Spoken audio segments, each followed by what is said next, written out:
For my final project, I compared some heuristics to be used in an A-star search. To do this, I used the arcade learning environment. And I wrote an agent to try to play the game Assault. Here's a screenshot from the game. The highlighted areas are the places where the enemies can be, and the enemies can't leave those areas.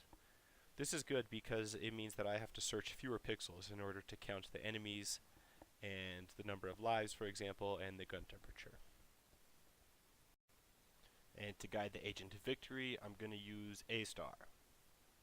This is a semi-original logo that used to say BA star. These are some characteristics of the agent. I tried many different versions and decided on these in order to make the search problem computable in a timely manner and to make the display results more easily observable. One issue with time is that the agent was not searching deep enough to find out whether or not the shots that it fired were paying off.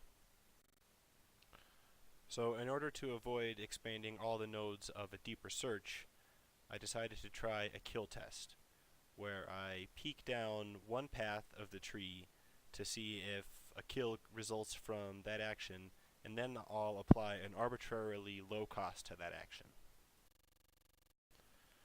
This resulted in the first successful heuristic, but you might notice that summing all these numbers is not guaranteed to produce a cost that is less than the actual cost to the terminal state. The second heuristic is similar to the first, but I chose to apply weights in order to make sure that the heuristic is admissible. It did not perform as well.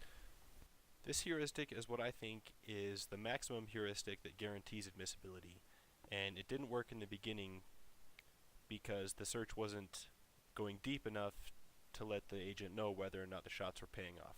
So once the agent started skipping 2 frames and then taking an action, then the search was deep enough and this started working. And heuristic 4 was the best one with a score of 588. It was just like heuristic 3, but it had some weights to help it avoid dying. Here's a screenshot from the game.